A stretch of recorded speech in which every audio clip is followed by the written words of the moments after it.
है। श्री भगवान कह रहे सावधान होकर सुनो और अपने मन में धारण करो। मेरी पहली भक्ति है संतों का संग करना। यह कृपा का पहला सोपान है। जहां संत संग मिले तो समझ लो, शास्त्रों में हमने पढ़ा है जिसका अंतिम जन्म होना होता है उसे भगवत प्रेमी महात्माओं का संग दे दिया जाता है। जब द्रवहि दीन दयालु राघव तो साधु संगति पाई। बड़े भाग पाइप सत्संगा बिनय प्रयास होई भवभंगा।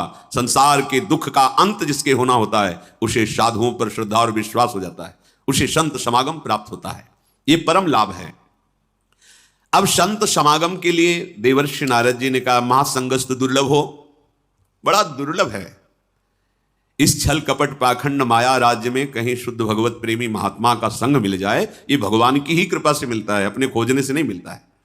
भगवान कृपा करते हैं, या तो ऐसे संत को हमारे पास पहुंचा देते या हमें संत के पास पहुंचा देते। ये दुर्लभ बात तो कृपा से बन गई। अब दुर्गमों, अब उनके संग का निर्वाह करना बड़ा कठिन हो जाता है, क्योंकि यदि हम मनमानी आचरण करने के लिए उत्साहित हैं तो फिर संग का रंग नहीं चढ़ेगा और संग टिकेगा भी नहीं। पकड़िए आप इस बात को।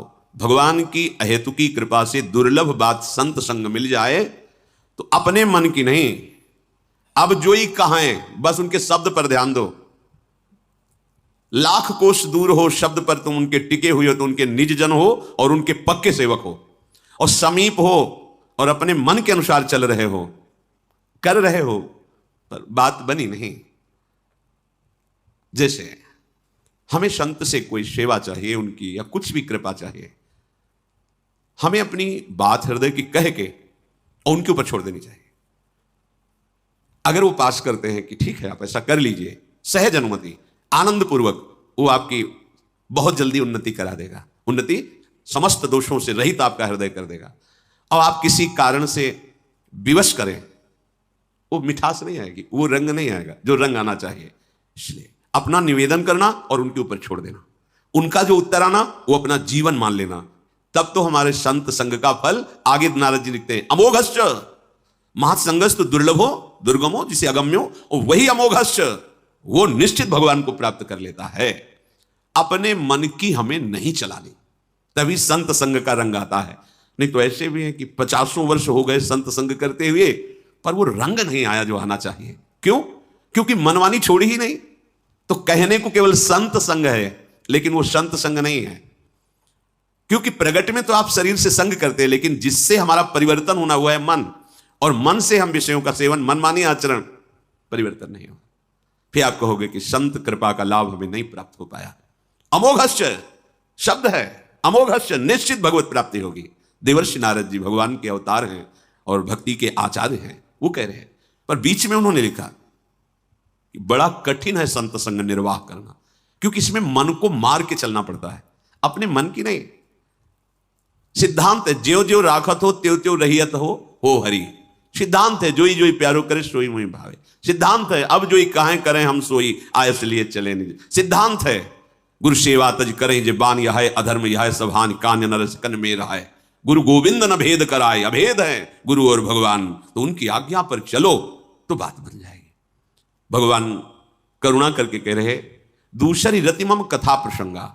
जब हम संत महापुरुषों का संग करते हैं तो बिना किसी प्रयास के हमें दिव्य सिद्धांत भगवत चर्चा सुनने को मिलती है। पकड़ लो बस, जो तुम शास्त्रों में नहीं खोज पाओगे वो खोज करके आपको बिल्कुल घी की तरह दे रहे हैं। न गाय बांधना है, न दूध दूहना है, न दही जमाना है, न मंथन करना है, न मक्खन निकालना है, सीधे घी।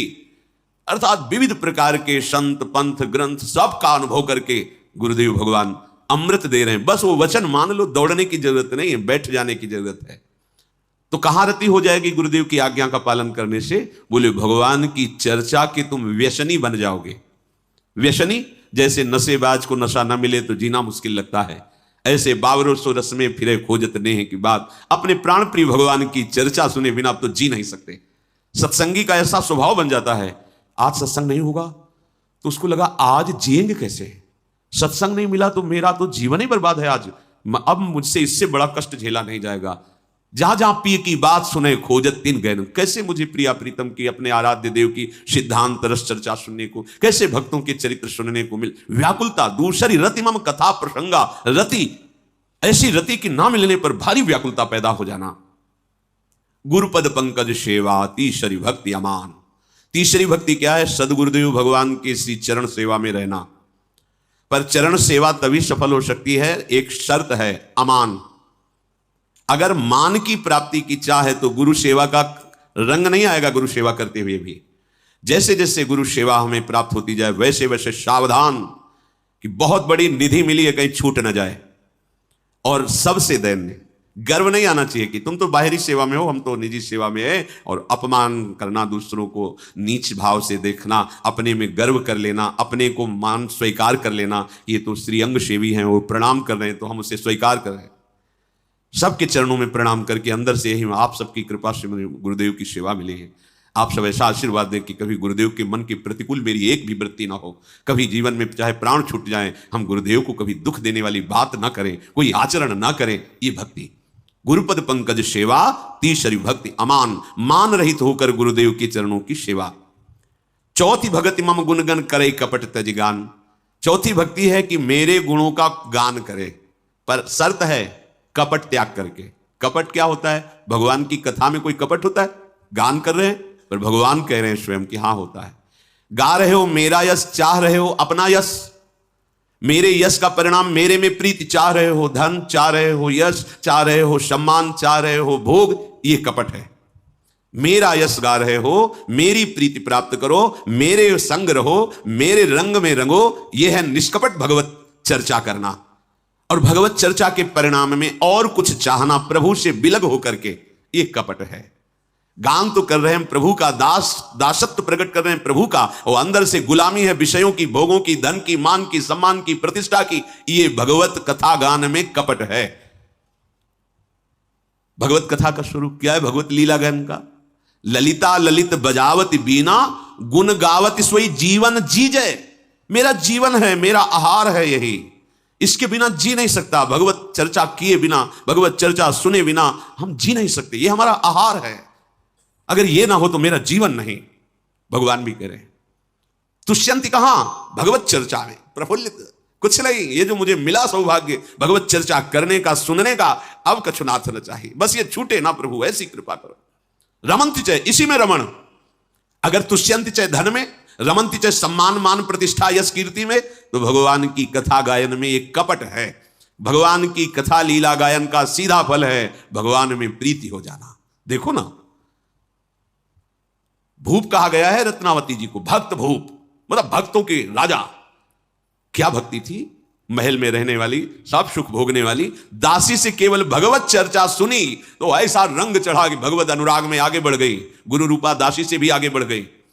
ब्राह्मण यज्ञ कर रहे हैं, सांगो पांग अपने शास्त्र सिद्धांत से चल रहे हैं, लेकिन प्रेम का रंग नहीं। उनकी पत्नियों को यहां की मालिनी पुष्प दोना देती थी जाके और सुनाती थी, आज लाल बिहारी श्री कृष्ण बलराम ऐसी पोशाक पहने थे, आज ऐसा किया, आज ऐसा लीला की। सुन सुन के इतना प्रेम रंग बढ़ा कि भगवान का साक्षात्कार हो गया। भोजन जाकर के स्वयं पलाया। भगवान की कथा गायन और श्रवण का सीधा फल है भगवान में रति हो जाना। ये क्यों नहीं होता? इसलिए कि हमारे अंदर कपट है।